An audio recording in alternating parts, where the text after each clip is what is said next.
This past week, Bishop Athanasius Schneider released his statement refuting the errors promoted by the current pontificate.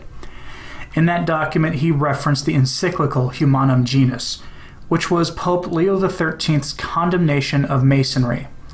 That reference was missed by most commentators, which surprised me. To that end, I present to you the document so you can judge it for yourself, and so that you may understand the implications of that reference in Bishop Schneider's response. Humanum Genus, encyclical of Pope Leo XIII on Freemasonry. To the patriarchs, primates, archbishops, and bishops of the Catholic world in grace and communion with the Apostolic See. The race of man, after its miserable fall from God, the Creator and the giver of heavenly gifts, through the envy of the devil, separated into two diverse and opposite parts, of which the one steadfastly contends for truth and virtue, the other of those things which are contrary to virtue and to truth. The one is the kingdom of God on earth, namely the true church of Jesus Christ, and those who desire from their heart to be united with it, so as to gain salvation, must of necessity serve God and his only begotten Son with their whole mind and with an entire will. The other is the kingdom of Satan, in whose possession and control are all whosoever follow the fatal example of their leader and of our first parents, those who refuse to obey the divine and eternal law, and who have many aims of their own in contempt of God, and many aims also against God. This twofold kingdom St. Augustine keenly discerned and described after the manner of two cities, contrary in their laws because striving for contrary objects. And with a subtle brevity he expressed the efficient cause of each in these words, quote, "Two loves form two cities, the love of self reaching even to contempt of God, an earthly city, and the love of God reaching to contempt of self, a heavenly one." End quote. At every period of time each has been in conflict with the other, with a variety and multiplicity of weapons and of warfare, although not always with equal ardor and assault. At this period, however, the partisans of evil seems to be combining together, and to be struggling with united vehemence, led on or assisted by that strongly organized and widespread association called the Freemasons. No longer making any secret of their purposes, they are now boldly rising up against God himself. They are planning the destruction of Holy Church publicly and openly, and this with the set purpose of utterly despoiling the nations of Christendom, if it were possible, of the blessings obtained for us through Jesus Christ our Savior. Lamenting these evils, we are constrained by the charity which urges our heart to cry out often to God, quote, "For lo, thy enemies have made a noise, and they that hate thee have lifted up the head. They have taken a malicious counsel against thy people, and they have consulted against thy saints. They have said, Come and let us destroy them, so that they may not be a nation." End quote. At so urgent a crisis, when so fierce and so pressing an onslaught is made upon the Christian name, it is our office to point out the danger, to mark who are the adversaries, and to the best of our power to make head against their plans and devices, that those may not perish whose salvation is committed to us, and that the kingdom of Jesus Christ entrusted to our charge may not stand and remain whole, but may be enlarged by an ever-increasing growth throughout the world. The Roman pontiffs, our predecessors, in their incessant watchfulness over the safety of the Christian people,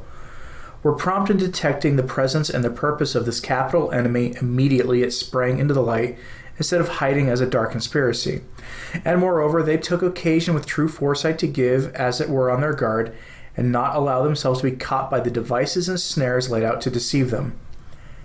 The first warning of the danger was given by Clement XII in the year 1738. And his constitution was confirmed and renewed by Benedict XIV. Pius VII followed the same path, and Leo XII by his apostolic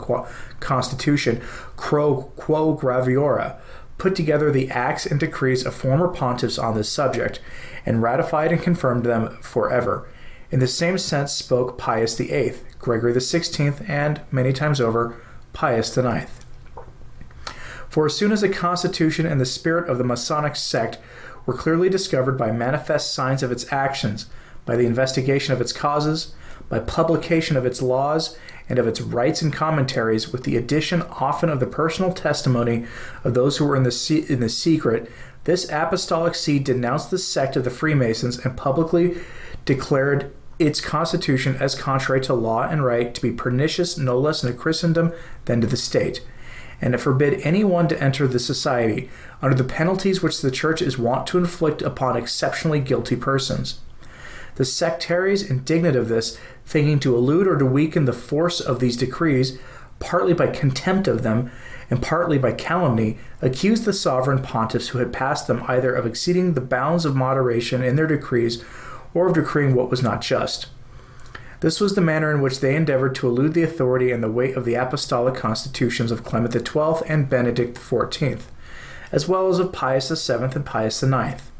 Yet in the very society itself there were to be found men who willingly acknowledged that the Roman pontiffs had acted within their right, according to the Catholic doctrine and discipline. The pontiffs received the same assent and in strong terms from many princes and heads of governments who made it their business either to delate the Masonic sect to the Apostolic See,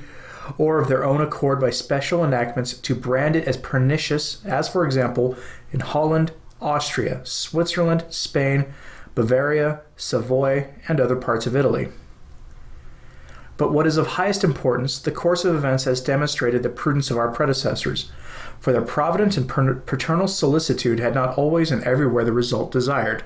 And this either because of the simulation and cunning of some who were active agents in the mischief,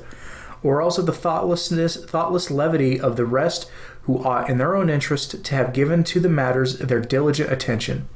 In consequence, the sect of Freemasons grew with a rapidity beyond conception in the course of a century and a half, until it came to be able, by means of fraud or of audacity, to gain such entrance into every rank of the state as to seem to be almost its ruling power. This swift and formidable advance has brought upon the Church, upon the power of princes, upon the public well-being, precisely that grievous harm which our predecessors had long before foreseen. Such a condition has been reached that henceforth there will be grave reason to fear, not indeed for the Church, for her foundation is much too firm to be overturned by the effort of men, but for those states in which prevails the power, either of the sect of which we are speaking, or of other sects not dissimilar which lend themselves to it as disciples and subordinates. For these reasons we no sooner came to the helm of the Church than we clearly saw and felt it to be our duty to use our authority to the very utmost against so vast an evil. We have several times already, on occasion served, attacked chief certain points of teaching which showed in a special manner the perverse influence of Masonic opinions. Thus, in our encyclical letter, Quod Apostolici Muneris, we endeavored to refute the monstrous doctrines of the socialists and communists.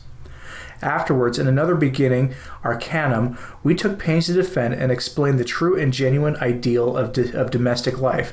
of which marriage is the spring and origin. And again, in that which begins Diuturnum, we describe the ideal of political government conformed to the principles of Christian wisdom,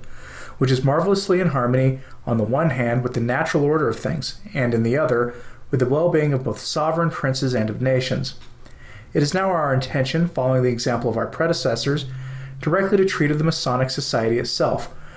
of its whole teaching, of its aims, and of its manner of thinking and acting, in order to bring more and more into the light its power for evil,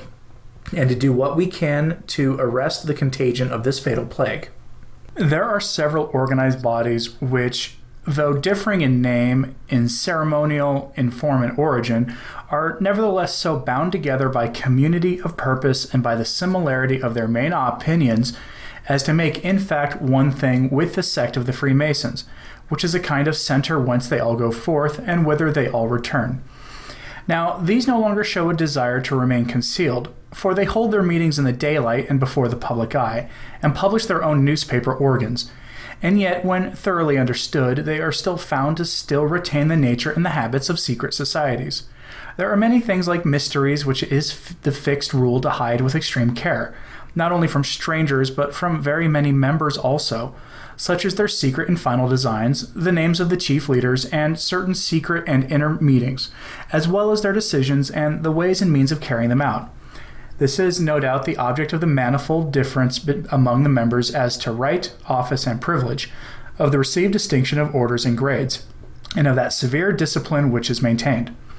Candidates are generally commanded to promise, nay, with a special oath, to swear, that they will never, to any person at any time or in any way, make known the members, the passes, or the subjects discussed. Thus, with a fraudulent external appearance and with a style of simulation which is always the same, the Freemasons, like the Manichees of old, strive as far as possible to conceal themselves and to admit no witnesses but their own members. As a convenient manner of concealment, they assume the character of literary men and scholars associated for purposes of learning. They speak of their zeal for a more cultured refinement and of their love for the poor, and they declare their one wish to be the amelioration of the condition of the masses, and to share with the largest possible number all the benefits of civil life. Were these purposes aimed at in real truth, they are by no means the whole of their object. Moreover, to be enrolled, it is necessary that the candidates promise and undertake to be thenceforth strictly obedient to their leaders and masters with the utmost submission and fidelity, and to be in readiness to do their bidding upon the slightest expression of their will, or, if disobedient, to submit to the direst penalties and death itself. As a fact, if any are judged to have betrayed the doings of the sect or to have resisted commands given, punishment is inflicted on them not infrequently, and with so much audacity and dexterity that the assassin very often escapes the detection and penalty of his crime. But to simulate and wish to lie hid, to bind men like slaves in the tightest bonds without giving any sufficient reason, to make use of men enslaved to the will of another for any arbitrary act, to arm men's right hands for bloodshed after securing impunity for the crime, all this is an enormity from which nature recoils. Wherefore, reason and truth itself make it plain that the society of which we are speaking is in antagonism with justice and natural uprightness. And this becomes still plainer, inasmuch as other arguments also, and those very manifest, prove that it is essentially opposed to natural virtue. For no matter how great may be men's cleverness in concealing and their experience in lying, it is impossible to prevent the effects of any cause from showing, in some way, the intrinsic nature of the cause whence they come. Quote, "A good tree cannot produce bad fruit, nor a bad tree produce good fruit." End quote. Now, the Masonic sect produces fruits that are pernicious and of the bitterest savor. For, from what we have above most clearly shown, that which is their ultimate purpose forces itself into view, namely, the utter overthrow of that whole religious and political order of the world which the Christian teaching has produced, and the substitution of a new state of things in accordance with their ideas, of which the foundations and laws shall be drawn from mere naturalism. What we have said and are about to say must be understood of the sect of the Freemasons taken generically, and insofar as it comprises the associations kindred to it and confederated with it, but not of the individual members of them. There may be persons amongst these, and not a few who, although not free from the guilt of having entangled themselves in such associations, yet are neither themselves partners in their criminal acts nor aware of their ultimate object, which they are endeavoring to attain. In the same way, some of the affiliated societies, perhaps by no means approve of the extreme conclusions which they would, if consistent, embrace as necessarily following from their common principles, did not their very foulness strike them with horror. Some of these, again, are led by circumstances of times and places either to aim at smaller things than the others usually attempt, or than they themselves would wish to attempt. They are not, however, for this reason, to be reckoned as alien to the Masonic Federation. For the Masonic Federation is to be judged not so much by the things which it has done, or brought to completion, as by the sum of its pronounced opinions. Now, the fundamental doctrine of the naturalists, which they sufficiently make known by their very name, is that human nature and human reason ought in all things to be mistress and guide. Laying this down, they care little for duties to God, or pervert them by erroneous and vague opinions, for they deny that anything has been taught by God. They allow no dogma of religion or truth which cannot be understood by the human intelligence, nor any teacher who ought to be believed by reason of his authority. And since it is the special and exclusive duty of the Catholic Church fully to set forth in words truths divinely received, to teach, besides other divine helps to salvation, the authority of its office, and to defend the same with perfect purity, it is against the Church that the rage and attack of the enemies are principally directed. In those matters which regard religion, let it be seen how the sect of Freemasons acts, especially where it is more free to act without restraint, and then let anyone judge whether in fact it does not wish to carry out the policy of the naturalists. By a long and persevering labor, they endeavor to bring about this result, namely, that the teaching office and authority of the Church may become of no account in the civil estate. And for this same reason, they declare to the people and contend that Church and State ought to be altogether disunited. By this means they reject from the laws and from the commonwealth the wholesome influence of the Catholic religion, and they consequently imagine that states ought to be constituted without any regard for the laws and precepts of the Church. Nor do they think it enough to disregard the Church, the best of guides, unless they also injure it by their hostility. Indeed, with them it is lawful to attack with impunity the very foundations of the Catholic religion, in speech, in writing, and in teaching, and even the rights of the Church are not spared, and the offices with which it is divinely invested are not safe. The least possible liberty to manage affairs is left to the Church, and this is done by laws not apparently very hostile, but in reality framed and fitted to hinder freedom of action. Moreover, we see exceptional and onerous laws imposed upon the clergy, to the end that they may be continually diminished in number and in necessary means. We see also the remnants of the possessions of the Church fettered by the strictest conditions, and subjected to the power and arbitrary will of the administrators of the state and the religious orders rooted up and scattered. But against the Apostolic See and the Roman Pontiff, the contention of these enemies has been for a long time directed. The Pontiff was first, for specious reasons, thrust out from the bulwark of his liberty and of his right, the civil princedom. Soon he was unjustly driven into a condition which was unbearable because of the difficulties raised on all sides. Now the time has come when the partisans of the sects openly declare what in secret among themselves they have for a long time plotted, that the sacred power of the pontiffs must be abolished, and that the papacy itself, founded by divine right, must be utterly destroyed. If other proofs were wanting, this fact would be sufficiently disclosed by the testimony of men well informed, of whom some at other times, and others again recently, have declared it to be true of the Freemasons that they may especially desire to assail the Church with irreconcilable hostility, and that they will never rest until they have destroyed whatever the supreme pontiffs have established for the sake of religion. If those who are admitted as members are not commanded to abjure by any form of words the Catholic doctrines, this omission, so far from being adverse to the designs of the Freemasons, is more useful for their purposes.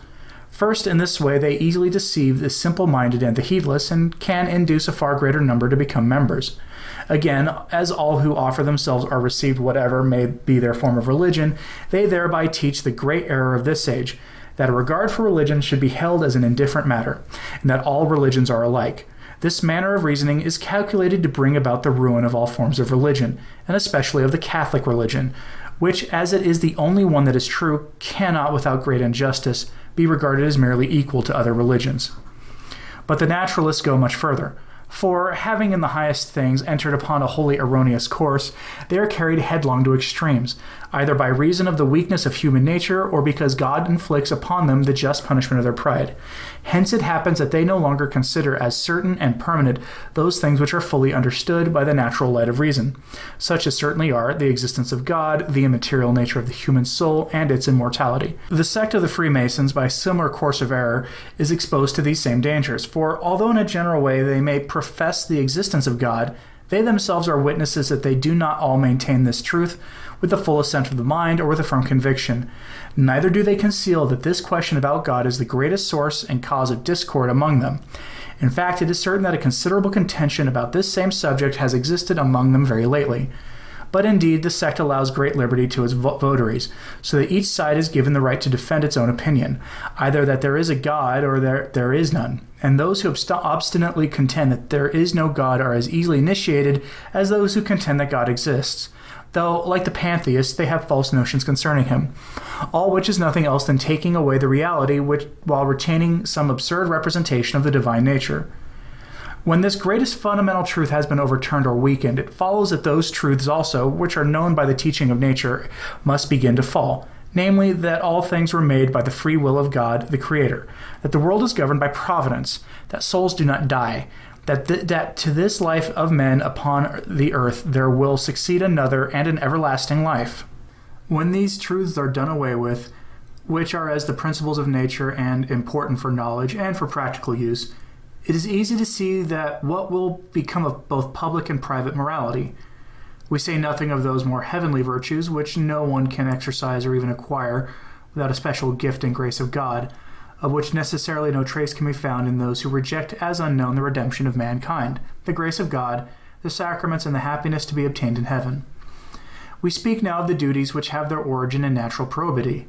that God is the creator of the world and its provident ruler, that the eternal law commands the natural order to be maintained, and forbids that it be disturbed, that the last end of man is a destiny far above human things and beyond this sojourning upon the earth.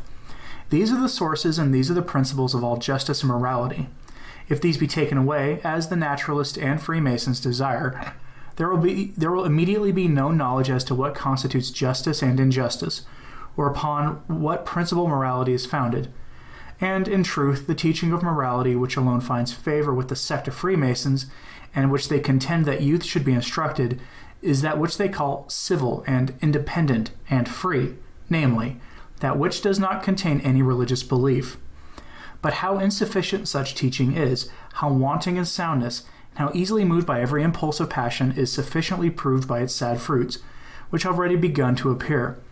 For wherever, by removing Christian education, this teaching has begun more completely to rule, their goodness and integrity of morals have begun quickly to perish, monstrous and shameful opinions have grown up, and the audacity of evil deeds has risen to a high degree. All this is commonly complained of and deplored, and not a few of those who by no means wish to do so are compelled by abundant evidence to give not infrequently the same testimony.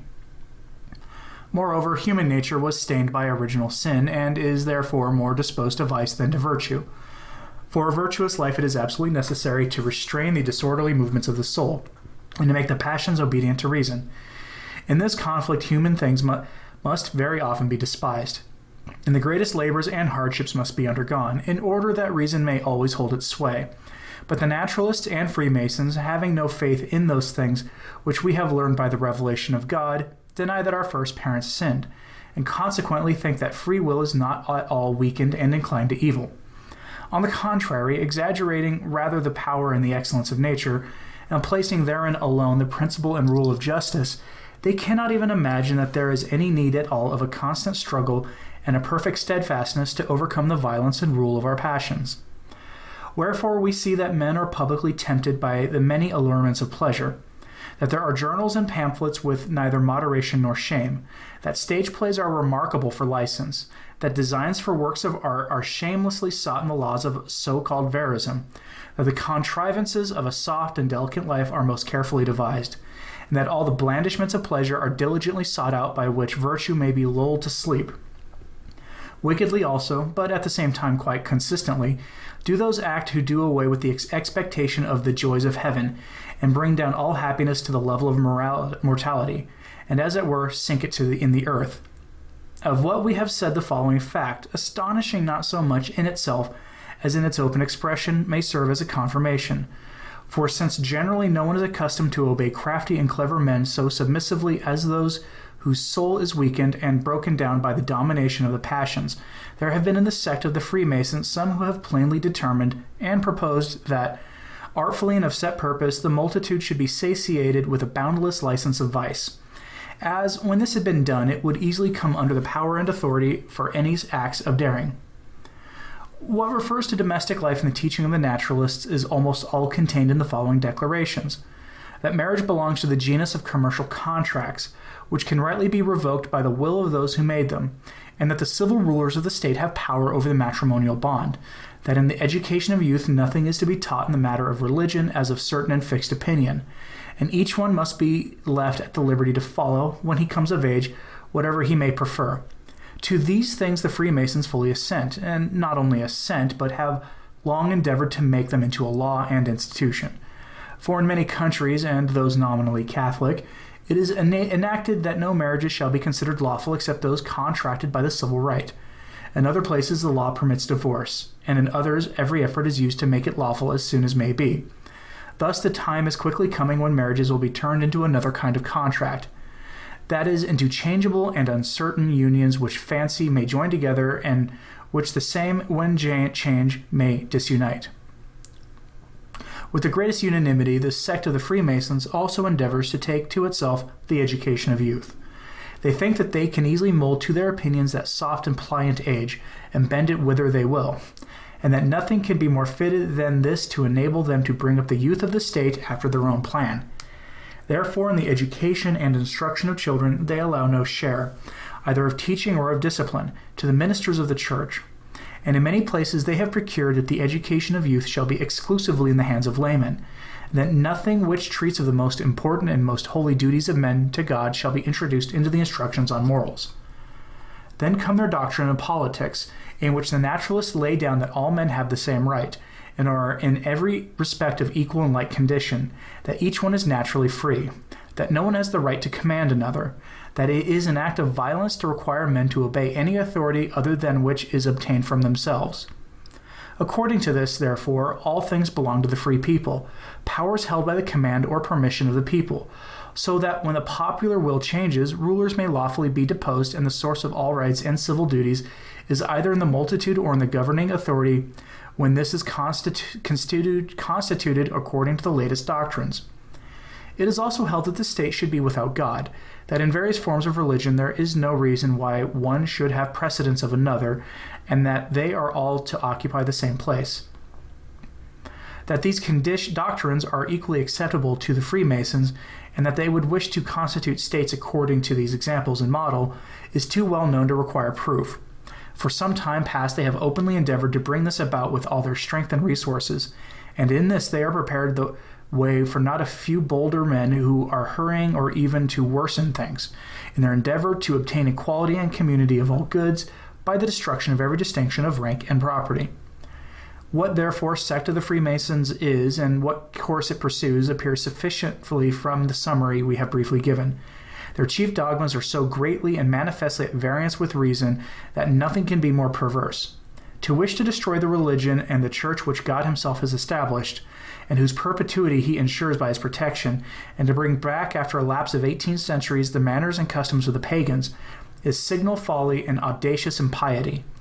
Neither is it less horrible nor more tolerable that they should repudiate the benefits which Jesus Christ so mercifully obtained, not only for individuals, but also for the family and for civil society.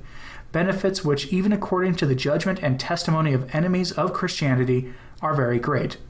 In this insane and wicked endeavor, we may also see the implacable hatred and spirit of revenge with which Satan himself is inflamed against Jesus Christ. So also the studious endeavor of the Freemasons to destroy the chief foundations of justice and honesty, and to cooperate with those who would wish, as if they were animals, to do what they please, tends only to the ignominious and disgraceful ruin of the human race. The evil, too, is increased by the dangers which threaten both domestic and civil society. As we have elsewhere shown, in marriage, according to the belief of almost every nation, there is something sacred and religious, and the law of God has determined that marriages shall not be dissolved. If they are deprived of their sacred character and made dissoluble, trouble and confusion in the family will be the result, the wife being deprived of her dignity and the children left without protection as to their interests and well-being. To have in public matters no care for religion, and in the arrangement and administration of civil affairs to have no more regard for God than if he did not exist,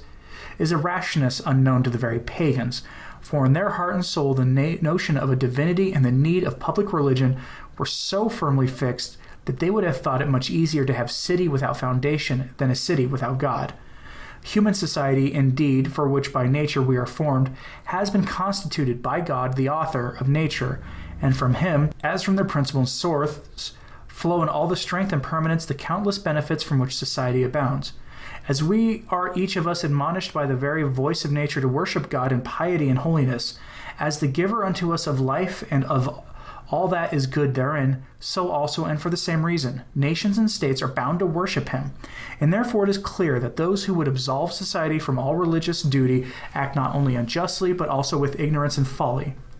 As men are by the will of God born for civil union and society, and as the power to rule is so necessary a bond of society that, if it be taken away, society must at once be broken up, it follows that from him who is the author of society has come also the authority to rule, so that whosoever rules, he is the minister of God. Wherefore, as the end and nature of human society so requires, it is right to obey the just commands of lawful authority, as it is right to obey God who ruleth all things. And it is most untrue that the people have it in their power to cast aside their obedience whensoever they please. In like manner, no one doubts that all men are equal to one another, so far as regards their common origin and nature, or the last end which each one has to attain, or the rights and duties which are thence derived. But as the abilities of all are not equal, as one differs from another in the powers of mind or body, and as there are very many dissimilarities of manner, disposition, and character, it is most repugnant to reason to endeavor to confine all within the same measure, and to extend complete equality to the institutions of civil life. Just as perfect condition of the body results from the conjunction and composition of its various members, which, though differing in form and purpose, make by their union and the distribution of each one to its proper place a combination beautiful to behold, firm in strength and necessary to use. So, in the commonwealth, there is almost infinite dissimilarity of men, as parts of the whole. If they are all to be equal, and each is to follow his own will, the state will appear most deformed. But if, with a distinction of degrees of dignity, of pursuits and employments, all aptly conspire for the common good, they will present the image of a state both well constituted and conformable to nature. Now, from the disturbing errors which we have described, the greatest dangers to states are to be feared. For the fear of God and reverence for divine laws being taken away, the authority of rulers despised, sedition permitted and approved, and the popular passions urged onto lawlessness, with no restraint save that of punishment, a change and overthrow of all things will necessarily follow. Yea, this change and overthrow is deliberately planned and put forward by many associations of communists and socialists. And to their undertakings the sect of Freemasons is not hostile, but greatly favors their designs, and holds in common with them their chief opinions. And if these men do not at once and everywhere endeavor to carry out their extreme views, it is not to be attributed to their teaching and their will, but to the virtue of that divine religion which cannot be destroyed, and also because the sounder part of men, refusing to be enslaved to secret societies, vigorously resist their insane attempts. Would that all men would judge of the tree by its fruit, and would acknowledge the seed and origin of the evils which press upon us, and of the dangers that are impending. We have to deal with a deceitful and crafty enemy who, gratifying the ears of people and of princes, has ensnared them by smooth speeches and by adulation. Ingratiating themselves with rulers under a pretense of friendship, the Freemasons have endeavored to make them their allies and powerful helpers for the destruction of the Christian name, and that they might more strongly urge them on. They have, with determined calumny, accused the Church of invidiously contending with rulers in matters that affect their authority and sovereign power.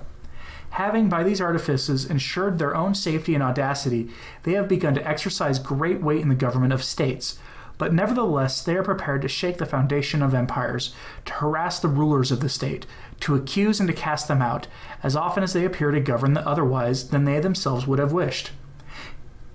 In like manner, they have by flattery deluded the people, proclaiming with a loud voice liberty and public prosperity, and saying that it was owing to the church and to sovereigns that the multitude were not drawn out of their unjust servitude and poverty. They have imposed upon the people, and, exciting them by a thirst for novelty, they have urged them to assail both the church and the civil power. Nevertheless, the expectation of the benefits which was hoped for is greater than the reality. Indeed, the common people, more oppressed than they were before, are deprived in their misery of that solace which, if things had been arranged in a Christian manner, they would have had with ease and in abundance. But whoever strive against the order which divine providence has constituted pay usually the penalty of their pride, and meet with affliction and misery where they rashly hoped to find all things prosperous and in conformity with their desires. The Church, if she directs men to render obedience chiefly and above all to God the sovereign Lord, is wrongly and falsely believed either to be envious of the civil power or to arrogate to herself something of the rights of sovereigns. On the contrary, she teaches that what is rightly due to the civil power must be rendered to it with a conviction and consciousness of duty. In teaching that from God himself comes the right of ruling, she adds a great dignity to civil authority and on small help towards obtaining the obedience and goodwill of the citizens. The friend of peace and sustainer of concord, she embraces all with maternal love, and, intent only upon giving help to mortal man, she teaches that to justice must be joined clemency, equity to authority, and moderation to lawgiving, that no one's right must be violated, that order and public tranquility are to be maintained, and that the poverty of those in need is, as far as possible, to be relieved by public and private charity. But for this reason, to use the words of St. Augustine, men think or would have it believed that Christian teaching is not suited for the good of the state, for they wish the state to be founded not on solid virtue, but on the impunity of vice. Knowing these things, both princes and people would act with political wisdom, and according to the needs of general safety, if, Instead of joining with Freemasons to destroy the church, they join with the church in repelling their attacks. Whatever the future may be in this grave and widespread evil, it is our duty, venerable brethren, to endeavor to find a remedy. And because we know that our best and firmest hope of a remedy is in the power of that divine religion which the Freemasons hate in proportion to their fear of it, we think it be of chief importance to call that most saving power to our aid against the common enemy. Therefore, whatsoever the Roman pontiffs, our predecessors, have decreed for the purpose of opposing the undertakings and endeavors of the Masonic sect, and whatsoever they have enacted to enter or withdraw men from societies of this kind, we ratify and confirm it all by our apostolic authority. And trusting greatly to the goodwill of Christians, we pray and beseech each one, for the sake of his eternal salvation, to be the most conscientiously careful, not in the least to depart from what the Apostolic See has commanded in this matter. We pray and beseech you, venerable brethren, to join your efforts with ours, and earnestly to strive for the extirpation of this foul plague, which is creeping through the veins of the body politic.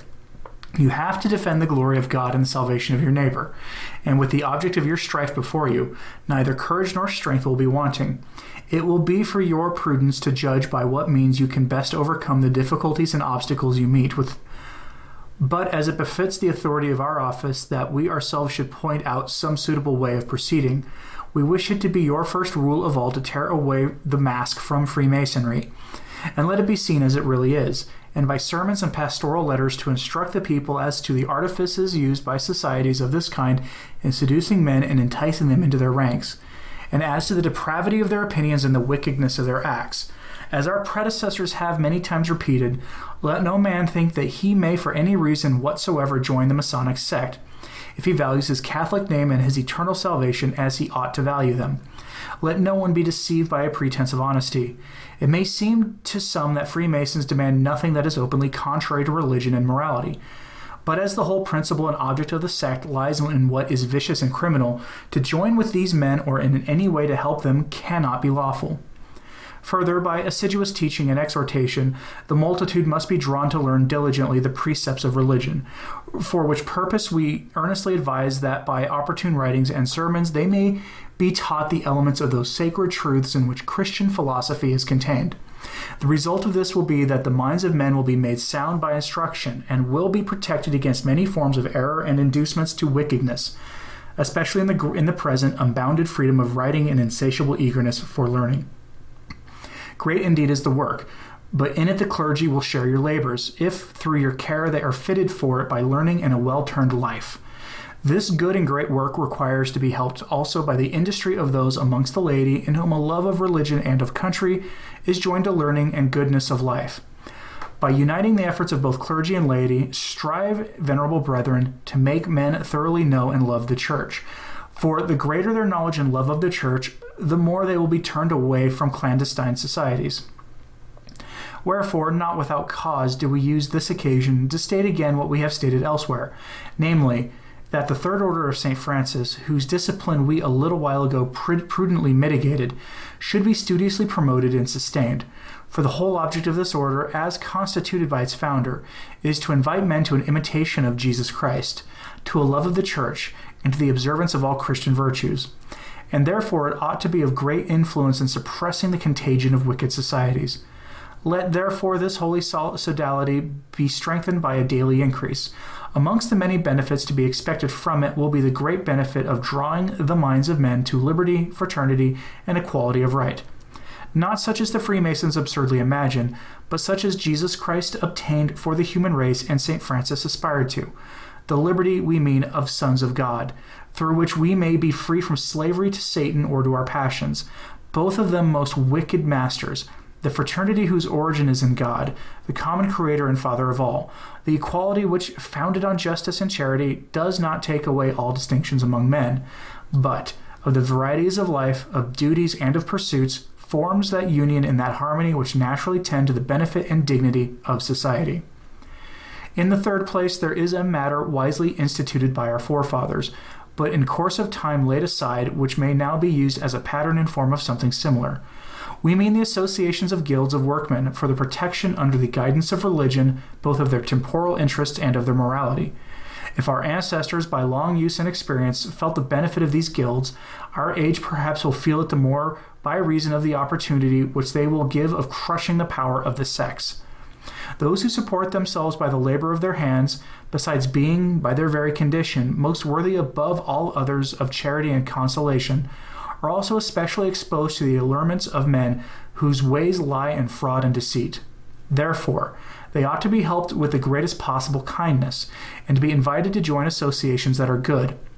lest they be drawn away to others that are evil. For this reason, we greatly wish for the salvation of the people, that under the auspices and patronage of the bishops, and at convenient times, these guilds may be generally restored. To our great delight, sodalities of this kind, also associations of masters, have in many places already been established, having each class of them for their object to help the honest workman to protect and guard his children and family, and to promote them in piety, Christian knowledge, and a moral life. And in this matter, we cannot omit mentioning the exemplary society named after its founder, St. Vincent, which has deserved so well of the lower classes. Its acts and its aims are well known. Its whole object is to give relief to the poor and miserable. This it does with singular prudence and modesty, and the less it wishes to be seen, the better is it fitted for the exercise of Christian charity and for the relief of suffering. In the fourth place, in order more easily to attain what we wish, to your fidelity and watchfulness, we commend in a special manner the young, as being the hope of human society. Devote the greatest part of your care to their instruction, and do not think that any precaution can be great enough in keeping them from masters and schools whence the pestilent breath of the sects is to be feared. Under your guidance, let parents, religious instructors, and priests having the cure of souls use every opportunity in their Christian teaching of warning their children and pupils of the infamous nature of these societies, so that they may learn in good time to be aware of the various and fraudulent artifices by which their promoters are accustomed to ensnare people. And those who instruct the young in religious knowledge will act wisely if they induce all of them to resolve, and to undertake never to bind themselves to any society without the knowledge of their parents or the advice of their parish priest or director.